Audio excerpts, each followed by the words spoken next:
E aí, vamos falar sobre o fundo que mais paga bem na Bolsa de Valores? O fundo de papel? Bora! Esse fundo, por exemplo, também é considerado arriscado. E aqui que entra aquele famoso risco-retorno. Arrisca-se mais, mas também ganha um pouquinho mais. Paga muita bufunfa e te protege direto contra a inflação. E isso, para quem investe, meu compadre, é a melhor coisa do mundo. Significa, mais dinheiro na sua conta. Mas aqui você tem que tomar um pouquinho mais de cuidado na hora de você aí colocar um fundo desse na sua carteira. Ele é considerado por muitos um grande vilão. Será mesmo que ele é um grande vilão assim que as pessoas falam? O fundo de papel, mal comparando, é como se fosse uma pimenta. Vamos eu e você imaginar um cenário aqui, Eu e você, vamos imaginar aqui um cenário. Muita pimenta na nossa comida, o que vai acontecer? Vai queimar e vai arder a nossa boca. Não é assim que acontece? Então, se arde e queima, o que a gente tem que fazer? Saber dosar na hora de colocar essa pimenta no nosso prato, para não queimar e não arder. Agora, trazendo para o lado de cá dos investimentos, é a mesma coisa. Esse fundo paga um bom rendimento mensal para você, mas tem que saber dosar, pois existe aqui nesse caso um risco-retorno. Tem um risco envolvido nele. Mas tem fundo de papel mais seguro para a gente investir, Fábio, que paga tão bem assim? Tem. O próprio queridinho da Bolsa de Valores é um deles, Olha ele aqui. O MXRF11. E mesmo esses fundos sendo mais arriscados, eu preciso colocar ele dentro da minha carteira, Fábio? Sim, e você vai entender por quê. Então vamos conhecer mais a fundo esse fundo de papel que paga bastante din-din pra gente. Bora? E eu sou o Fábio do canal Pingou na Conta. Tô aqui para ajudar você a dar seus primeiros passos nesse mundo dos investimentos. E se você puder, antes da gente seguir aqui, deixa aquele like aí, se inscreve no canal, eu vou te agradecer bastante. Na verdade, eu criei esse canal aqui para ajudar o meu filho, para arcar com os estudos dele, quando o canal se monetizar. Então qualquer ajuda que você fizer aí, ou se inscrever, ou comentar, deixar o seu like, já vai ajudar bastante, beleza? Então vamos seguir aqui. Um fundo de papel, ao contrário dos de renda com exploração em imóveis, os de tijolo, não investem em imóveis físicos, eles investem em papéis, dívidas imobiliárias. Mas como assim, Fábio, dívidas imobiliárias? Vou te explicar. O fundo empresta dinheiro para empresas do ramo imobiliário. O fundo de papel é conhecido como recebíveis. Eles compram dívidas de empresas imobiliárias, tipo CRI, que significa Certificado de Recebíveis Imobiliários.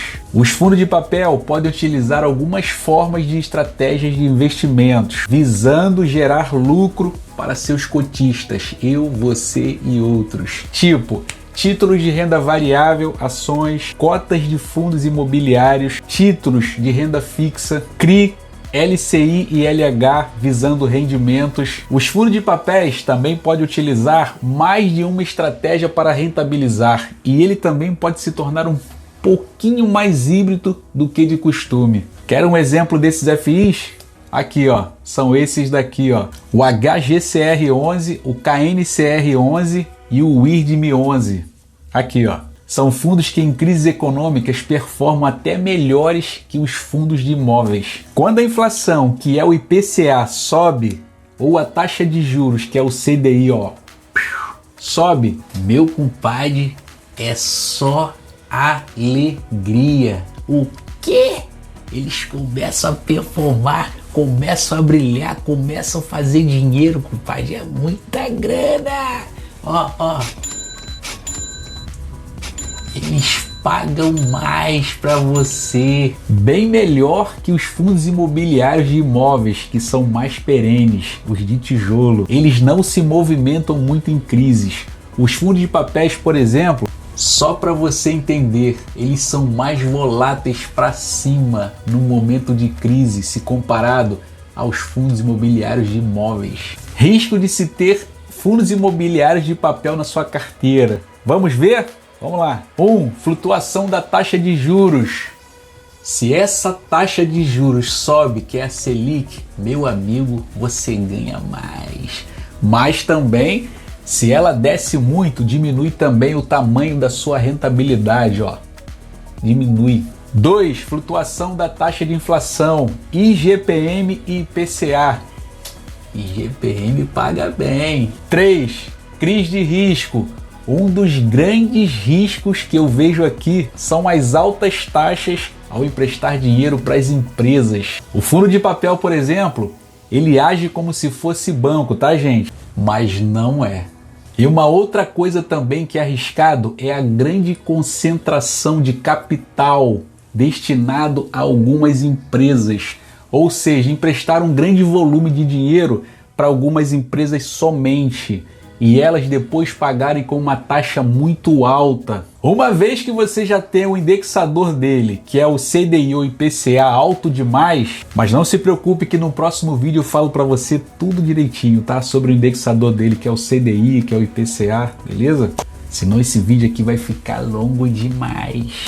Voltando aqui, se essa empresa que pegou o dinheiro emprestado arcar direitinho com os pagamentos, ótimo.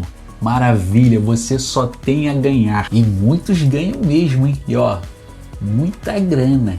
Mas se essa empresa não consegue arcar com o compromisso nos pagamentos, isso pode trazer problemas para o fundo e afetará diretamente o rendimento do cotista, que sou eu, você e outras pessoas que compraram esse mesmo fundo imobiliário de papel. Os fundos imobiliários de papéis mais seguros fazem essa distribuição quase que por igual, porque num calote, por exemplo, o fundo nem sente tanto esse impacto e o fundo, ó, segue de boa. Você pode até ter uma ou duas concentrações, pouquíssimas, nem tanto assim, se não dá problema.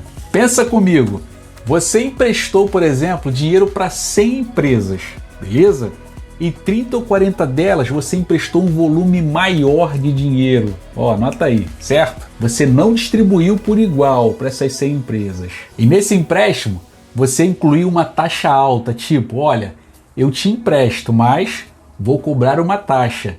E a empresa que precisa do empréstimo vai falar para você assim, ok. Só que aqui entra uma outra taxa, o CDI e o IPCA, que são os indexadores desse fundo. Então se você pega hoje, por exemplo, uma taxa Selic, que a taxa está 14,25, mais uma taxa aí de 4, 5 ou 6%, soma isso ao mês para o devedor pagar, para a empresa que pegou emprestado pagar. Agora imagina se não conseguem pagar, ficam com dificuldades. Você conseguiu entender aqui o tamanho da bronca? É isso que acontece num calote, por exemplo. O fundo sofre muito, mas se não tiver nenhum problema com essas dívidas, os cotistas arrebentam, ó, é muita grana que ganha. Mas nem tudo está perdido. Temos fundos de papel que são mais defensivos também. Eles são chamados de fundos high grade. Anota aí, hein? São os mais defensivos. As taxas de empréstimo são baixas e a distribuição dessa verba para as empresas dentro do portfólio do fundo são quase que por igual. Se uma empresa der calote ou passar por dificuldades financeiras e não conseguir pagar, o fundo nem sente tanto, porque o dinheiro foi muito bem distribuído no fundo. Exemplo de um fundo high grade é o MXRF11, o queridinho da bolsa. Mas lembre-se, dívidas são dívidas. Lembra sempre disso. Não quer dizer que a empresa vai arcar com seus pagamentos, mesmo tendo que pagar uma taxa menor junto com o seu indexador. Fica a dica. E só para você saber, segue a regra que um FI de papel precisa ter pelo menos 80% dos seus investimentos em papel. Resumindo, o fundo de papel é importantíssimo você ter na sua carteira, até mesmo para equilibrar com outros investimentos que você vai fazer ao longo da sua jornada aí, da sua carreira. Isso aí até me confunde. Fundo de papel tem que fazer parte da sua carteira de investimentos e o máximo que você vai ter aqui no fundo de papel São 2, 3 ativos. É só você saber escolher os melhores e colocar na sua carteira. 2, 3. Mas aqui, ó, jamais compre um fundo de papel acima do seu valor patrimonial, com PVP acima de 1. Ou você compra no valor justo ou compra descontado, mas pagar caro, jamais. Aqui você está comprando dívidas e não se compra dívidas caras.